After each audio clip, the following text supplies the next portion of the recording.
أعوذ بالله من الشيطان الرجيم. بسم الله الرحمن الرحيم. وما أبرئ نفسي إن النفس لأمارة بالسوء إلا ما رحم ربي إن ربي غفور رحيم. وقال الملك ائتوني به أستخلصه لنفسي فلما كلمه قال إنك اليوم لدينا مكين أمين. قال اجعلني على خزائن الأرض إني حفيظ عليم. وكذلك مكنا ليوسف في الأرض يتبوأ منها حيث يشاء نصيب برحمتنا من نشاء ولا نضيع أجر المحسنين. ولأجر الآخرة خير للذين آمنوا وكانوا يتقون. وجاء إخوة يوسف فدخلوا عليه فعرفهم وهم له منكرون. ولما جهزهم بجهازهم قال ائتوني بأخ لكم من أبيكم ألا ترون أني أوفي الكيل وأنا خير المنزلين. فإن لم تأتوني به فلا كيل لكم عندي ولا تقربون. قالوا سنراود عنه أباه وإنا لفاعلون. وقال لفتيانه اجعلوا بضاعتهم في رحالهم لعلهم يعرفونها إذا انقلبوا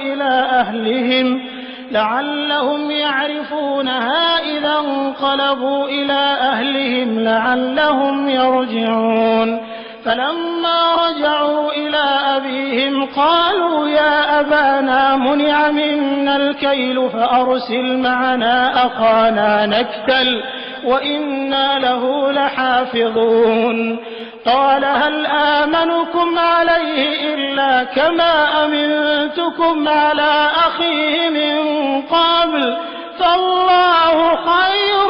حافظا وهو أرحم الراحمين. ولما فتحوا متاعهم وجدوا بضاعتهم ردت إليهم قالوا يا أبانا ما نبغي هذه بضاعتنا ردت إلينا ونمير أهلنا ونحفظ أخانا ونزداد كيل بعير ذلك كيل يسير. قال لن أرسله معكم حتى تؤتون موثقا من الله لتأتونني به إلا أن يحاط بكم. فلما آتوه موثقهم قال الله على ما نقول وكيل. وقال يا بني لا تدخلوا من باب واحد وادخلوا من أبواب متفرقة وما أغني عنكم من الله من شيء إن الحكم إلا لله عليه توكلت وعليه فليتوكل المتوكلون. ولما دخلوا من حيث أمرهم أبوهم ما كان يغني عنهم من الله من شيء إلا حاجة في نفس يعقوب قضاها وإنه لذو علم لما علمناه ولكن أكثر الناس لا يعلمون. ولما دخلوا على يوسف آوى إليه أخاه قال إني أنا أخوك فلا تبتئس بما كانوا يعملون. فلما جهزهم بجهازهم جعل السقاية في رحل أخيه ثم أذن مؤذن أيتها العير إنكم لسارقون. قالوا وأقبلوا عليهم ماذا تفقدون. قالوا نفقد صواع الملك ولمن جاء به حمل بعير وأنا به زعيم. قالوا تالله لقد علمتم ما جئنا لنفسد في الأرض وما كنا سارقين قالوا فما جزاؤه إن كنتم كاذبين قالوا جزاؤه من وجد في رحله فهو جزاؤه كذلك نجزي الظالمين فبدأ بأوعيتهم قبل وعاء أخيه ثم استخرجها من وعاء أخيه كذلك كدنا ليوسف ما كان ليأخذ أخاه في دين الملك إلا أن يشاء الله نرفع درجات من نشاء وفوق كل ذي علم عليم قالوا إن يسرق فقد سرق أخ له من قبل فأسرها يوسف في نفسه ولم يبدها لكم قال أنتم شر مكانا والله أعلم بما تصفون قالوا يا أيها العزيز إن له أبا شيخا كبيرا فخذ أحدنا مكانه إنا نراك من المحسنين قال معاذ الله أن نأخذ إلا من وجدنا متاعنا عنده إنا إذا لظالمون فلما استيئسوا منه خلصوا نجيا قال كبيرهم ألم تعلموا أن أباكم قد أخذ عليكم موثقا من الله ومن قبل ما فرطتم في يوسف فلن أبرح الأرض حتى يأذن لي أبي أو يحكم الله لي وهو خير الحاكمين ارجعوا إلى أبيكم فقولوا يا أبانا إن ابنك سرق وما شهدنا إلا بما علمنا وما كنا للغيب حافظين واسأل القرية التي كنا فيها والعير التي أقبلنا فيها وإنا لصادقون قال بل سولت لكم أنفسكم أمرا فصبر جميل عسى الله أن يأتيني بهم جميعا إنه هو العليم الحكيم وتولى عنهم وقال يا أسفا على يوسف وابيضت عيناه من الحزن فهو كظيم قالوا تالله تفتأ تذكر يوسف حتى تكون حرضا أو تكون من الهالكين قال إنما أشكو بثي وحزني إلى الله وأعلم من الله ما لا تعلمون يا بني يذهبوا فتحسسوا من يوسف وأخيه ولا تيأسوا من روح الله إنه لا ييأس من روح الله إلا القوم الكافرون فلما دخلوا عليه قالوا يا أيها العزيز مسنا وأهلنا الضر وجئنا ببضاعة مزجاة فأوف لنا الكيل وتصدق علينا إن الله يجزي المتصدقين قال هل علمتم ما فعلتم بيوسف وأخيه إذ أنتم جاهلون قالوا أئنك لأنت يوسف قال أنا يوسف وهذا أخي قد من الله علينا إنه من يتق ويصبر فإن الله لا يضيع أجر المحسنين قالوا تالله لقد آثرك الله علينا وإن كنا لخاطئين قال لا تثريب عليكم اليوم يغفر الله لكم وهو أرحم الراحمين اذهبوا بقميصي هذا فألقوه على وجه أبي يأت بصيرا وأتوني بأهلكم أجمعين ولما فصلت العير قال أبوهم إني لأجد ريح يوسف لولا أن تفندون قالوا تالله إنك لفي ضلالك القديم فلما أن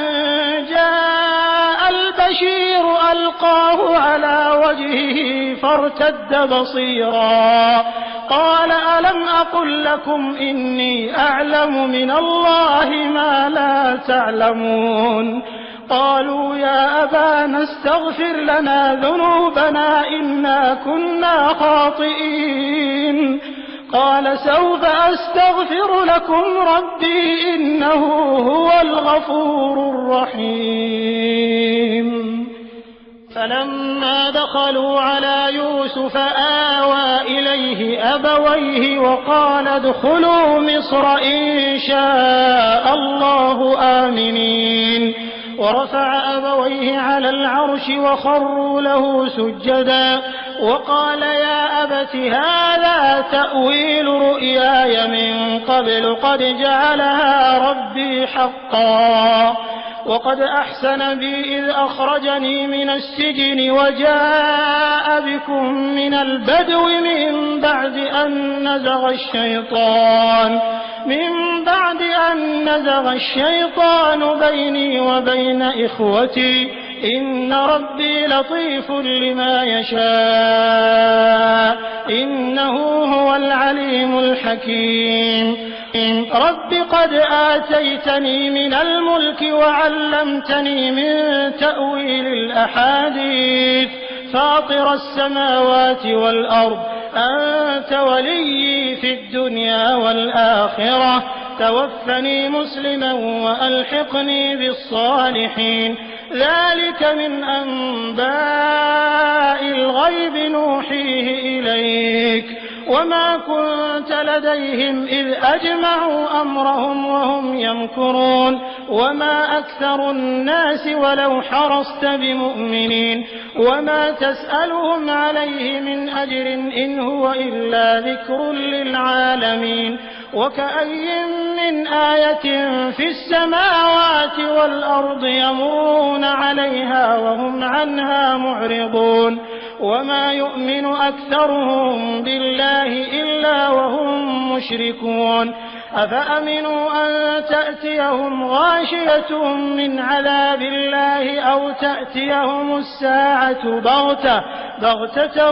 وهم لا يشعرون قل هذه سبيلي أدعو إلى الله على بصيرة أنا ومن اتبعني وسبحان الله وما أنا من المشركين وما أرسلنا من قبلك إلا رجالا نوحي إليهم من أهل القرى أفلم يسيروا في الأرض فينظروا كيف كان عاقبة الذين من قبلهم ولدار الآخرة خير للذين اتقوا أفلا تعقلون حتى إذا استيأس الرسل وظنوا أنهم قد كذبوا جاءهم نصرنا فنجي من نشاء ولا يرد بأسنا عن القوم المجرمين لقد كان في قصصهم عبرة لأولي الألباب ما كان حديثا يفترى ولكن تصديق الذي بين يديه وتفصيل كل شيء وهدى ورحمة لقوم يؤمنون. بسم الله الرحمن الرحيم. ألف لام ميم را تلك آيات الكتاب والذي أنزل إليك من ربك الحق ولكن أكثر الناس لا يؤمنون الله الذي رفع السماوات بغير عمد ترونها ثم استوى على العرش وسخر الشمس والقمر كل يجري لأجل مسمى يدبر الأمر يفصل الآيات لعلكم بلقاء ربكم توقنون وهو الذي مد الأرض وجعل فيها رواسي وأنهارا ومن كل الثمرات جعل فيها زوجين اثنين يغشي الليل النهار إن في ذلك لآيات لقوم يتفكرون وفي الأرض قطع متجاورات وجنات من أعناب وزرع ونخيل صنوان وغير صنوان يسقى بماء واحد ونفضل بعضها على بعض في الأكل إن في ذلك لآيات لقوم يعقلون وإن تعجب فعجب قولهم أإذا كنا ترابا أإنا لفي خلق جديد أولئك الذين كفروا بربهم وأولئك الأغلال في أعناقهم وأولئك أصحاب النار هم فيها خالدون ويستعجلونك بالسيئة قبل الحسنة وقد خلت من قبلهم المثلات وإن ربك لذو مغفرة للناس على ظلمهم وإن ربك لشديد العقاب ويقول الذين كفروا لولا أنزل عليه آية من ربه إنما أنت منذر ولكل قوم هاد الله يعلم ما تحمل كل أنثى وما تغيض الأرحام وما تزداد وكل شيء عنده بمقدار عالم الغيب والشهادة الكبير المتعال سواء منكم من أسر القول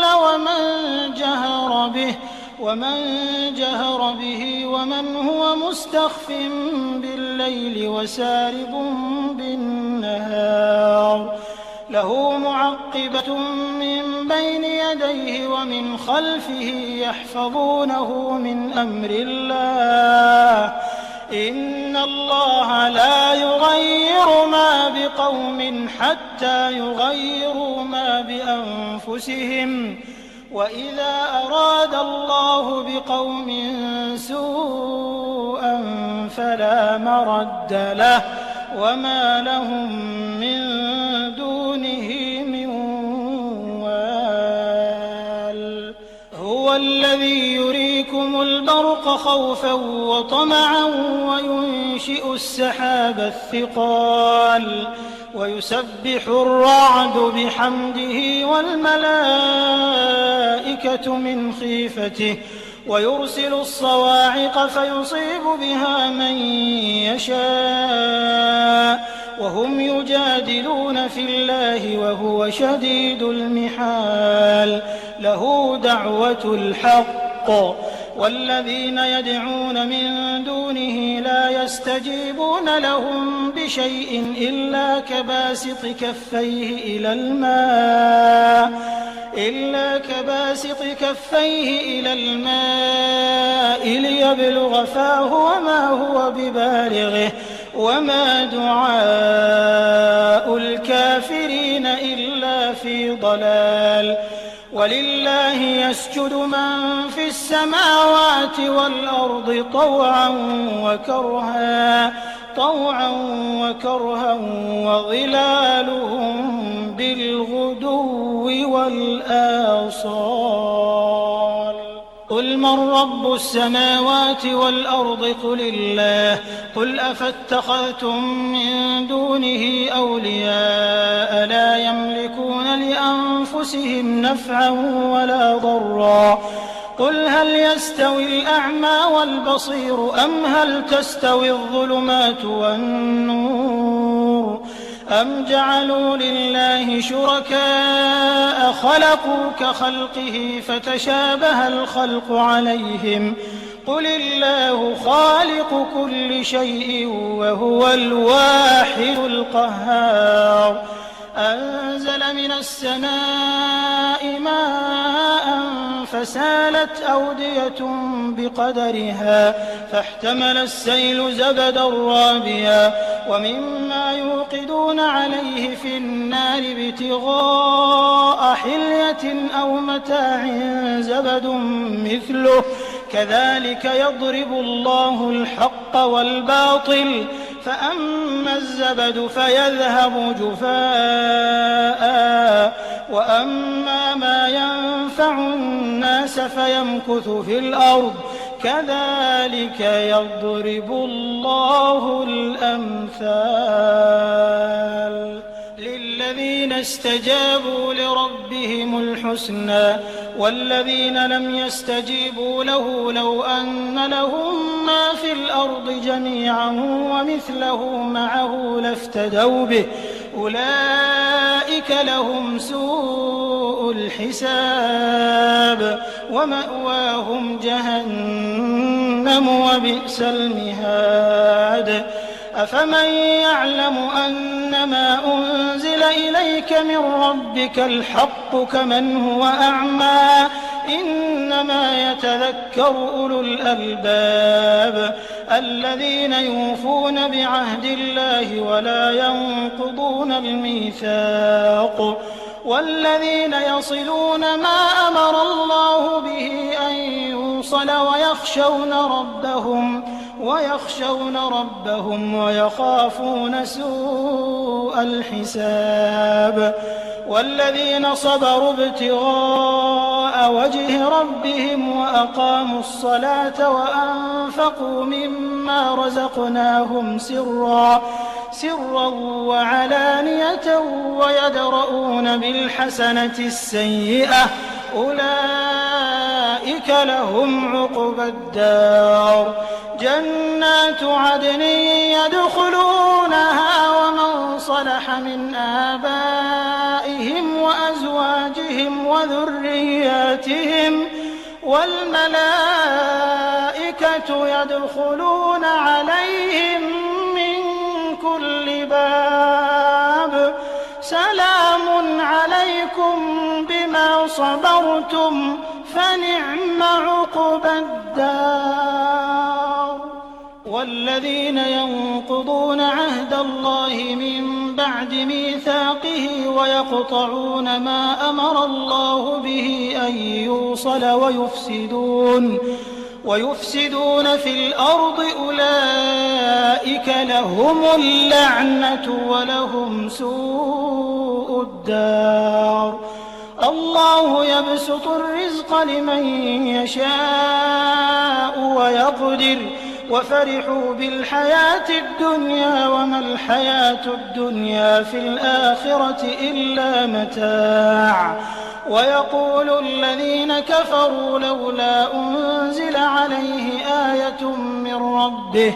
قل إن الله يضل من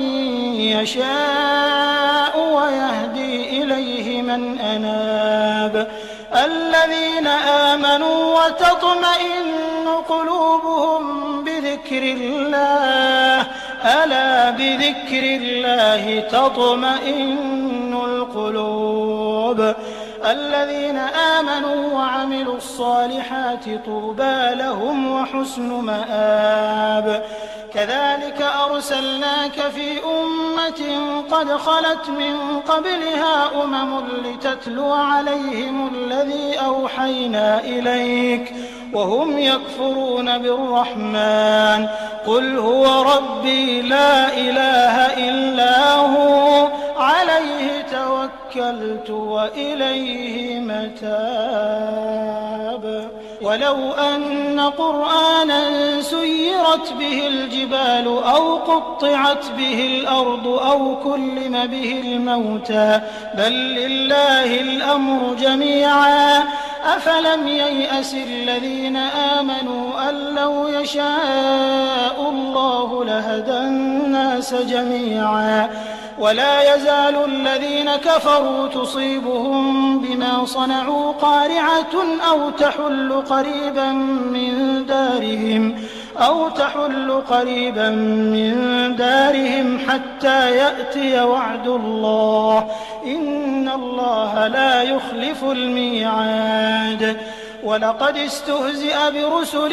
من قبلك فأمليت للذين كفروا ثم أخذتهم فكيف كان عقاب أفمن هو قائم على كل نفس بما كسبت وجعلوا لله شركاء قل سموهم أم تنبئونه بما لا يعلم في الأرض أم بظاهر من القول بل زين للذين كفروا مكرهم وصدوا عن السبيل ومن يضلل الله فما له من هاد لهم عذاب في الحياة الدنيا ولعذاب الآخرة أشق وما لهم من الله من واق مثل الجنة التي وعد المتقون تجري من تحتها الأنهار أكلها دائم وظلها تلك عقبى الذين اتقوا وعقبى الكافرين النار والذين آتيناهم الكتاب يفرحون بما أنزل إليك ومن الأحزاب من ينكر بعضه قل إنما أمرت أن أعبد الله ولا أشرك به إليه أدعو وإليه مآب وكذلك أنزلناه حكما عربيا ولئن اتبعت أهواءهم بعدما جاءك من العلم ما لك من الله من ولي ولا واق ولقد أرسلنا رسلا من قبلك وجعلنا لهم أزواجا وذرية وما كان لرسول أن يأتي بآية إلا بإذن الله لكل أجل كتاب يمحو الله ما يشاء ويثبت وعنده أم الكتاب وإما نرينك بعض الذي نعدهم أو نتوفينك فإنما عليك البلاغ وعلينا الحساب أولم يروا أنا نأتي الأرض ننقصها من أطرافها والله يحكم لا معقب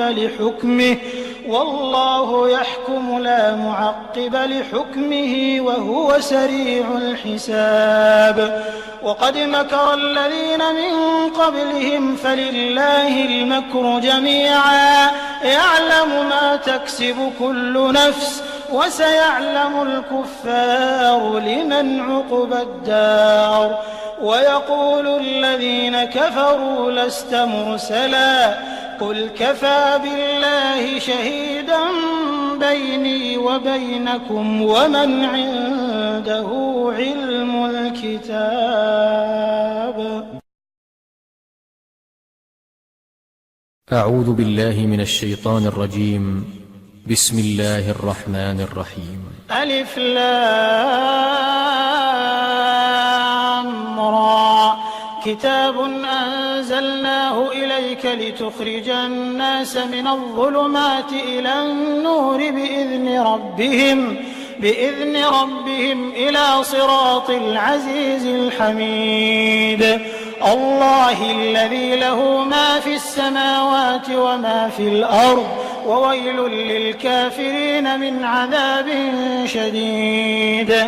الذين يستحبون الحياة الدنيا على الآخرة ويصدون عن سبيل الله ويبغونها عوجا أولئك في ضلال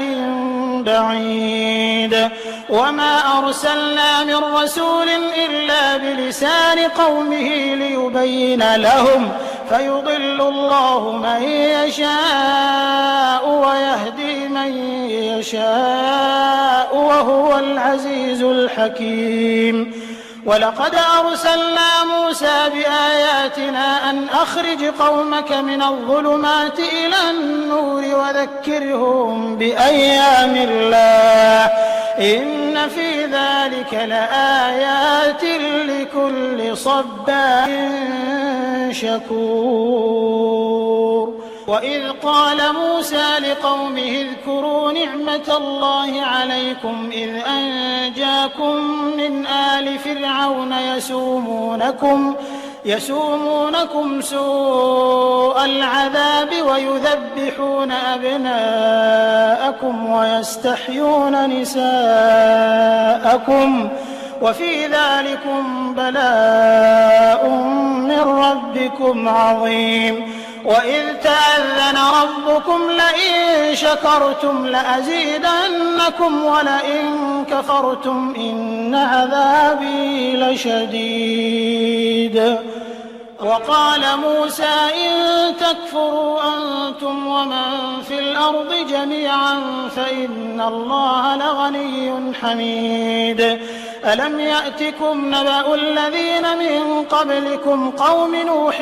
وعاد وثمود والذين من بعدهم لا يعلمهم إلا الله جاءتهم رسلهم بالبينات فردوا أيديهم في أفواههم وقالوا إنا كفرنا بما أرسلتم به وإنا لفي شك مما تدعوننا إليه مريب قالت رسلهم أفي الله شك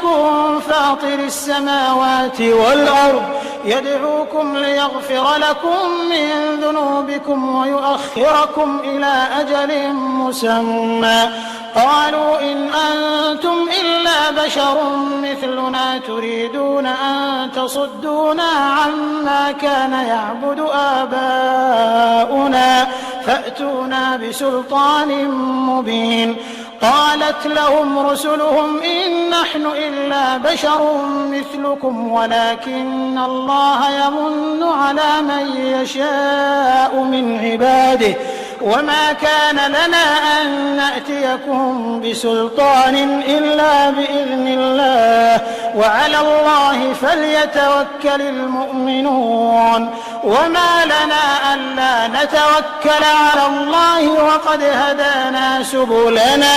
ولنصبرن على ما آذيتمونا وعلى الله فليتوكل المتوكلون وقال الذين كفروا لرسلهم لنخرجنكم من أرضنا أو لتعودن في ملتنا فأوحى إليهم ربهم لنهلكن الظالمين ولنسكننكم الأرض من بعدهم ذلك لمن خاف مقامي وخاف وعيد واستفتحوا وخاب كل جبار عنيد من ورائه جهنم ويسقى من ماء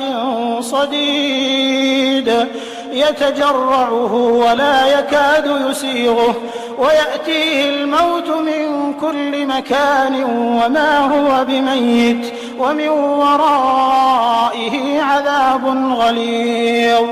مثل الذين كفروا بربهم أعمالهم كرماد اشتدت به الريح في يوم عاصف لا يقدرون مما كسبوا على شيء ذلك هو الضلال البعيد. ألم تر أن الله خلق السماوات والأرض بالحق إن يشأ يذهبكم ويأتي بخلق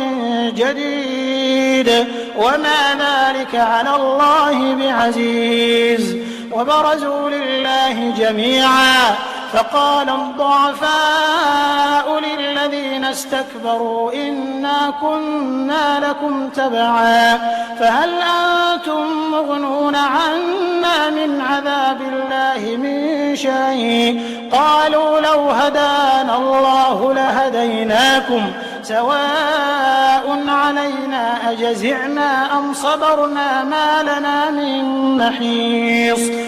وقال الشيطان لما قضي الأمر إن الله وعدكم وعد الحق ووعدتكم فأخلفتكم وما كان لي عليكم من سلطان إلا أن دعوتكم فاستجبتم لي فلا تلوموني ولوموا أنفسكم ما أنا بمصرخكم وما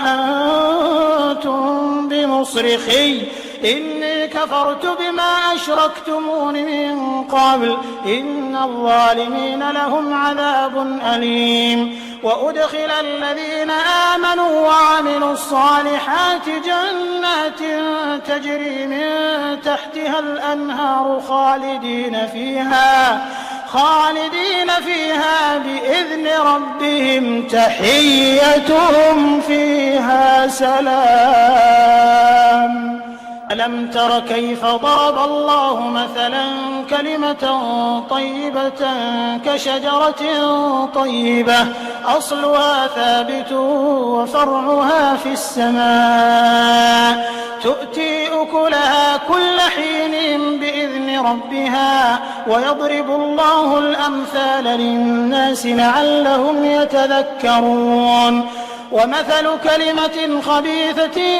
كشجرة خبيثة اجتثت من فوق الأرض ما لها من قرار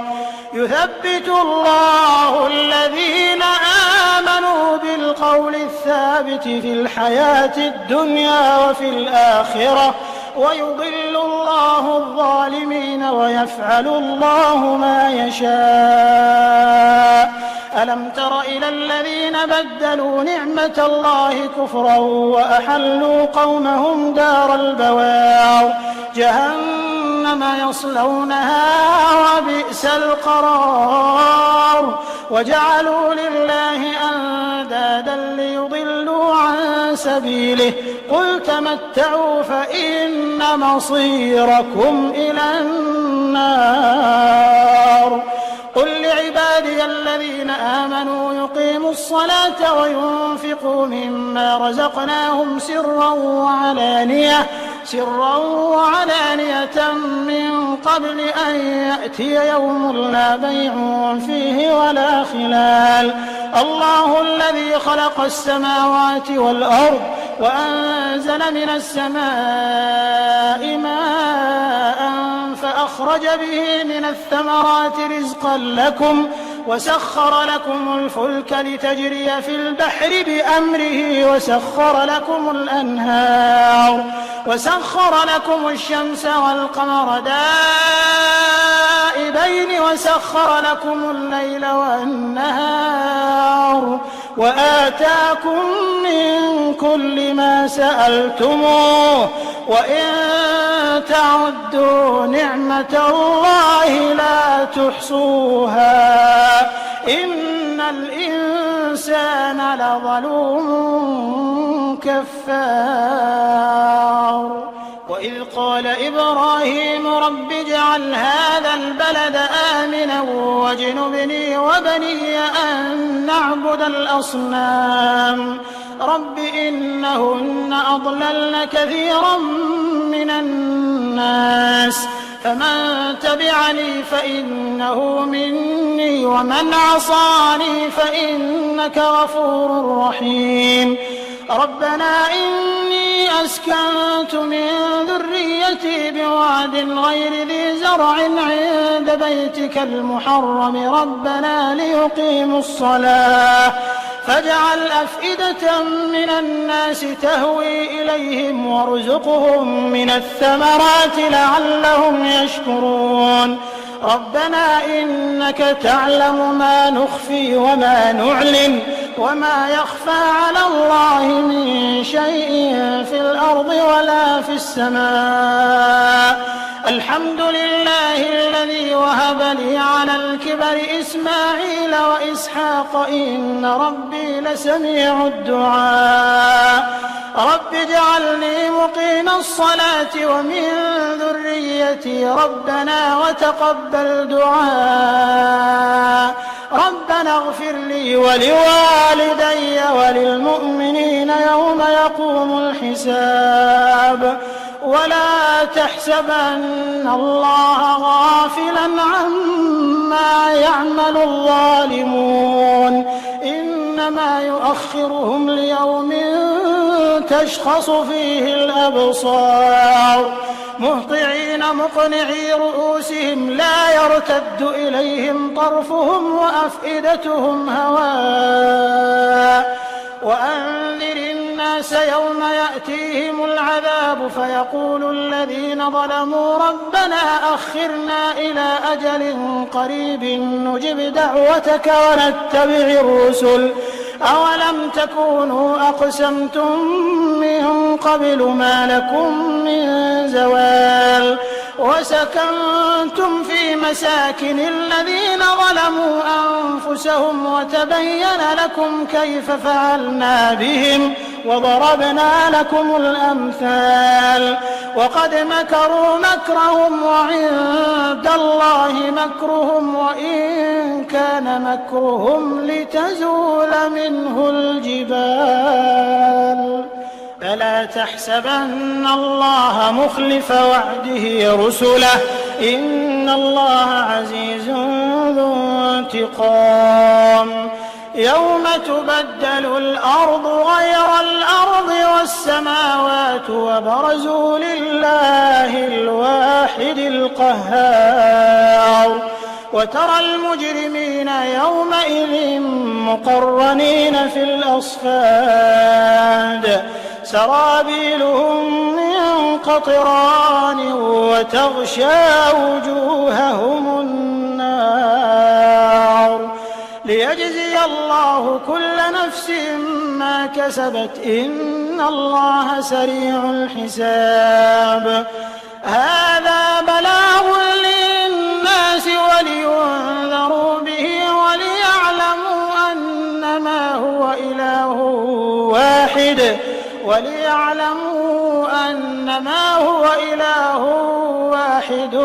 وليذكر أولو الألباب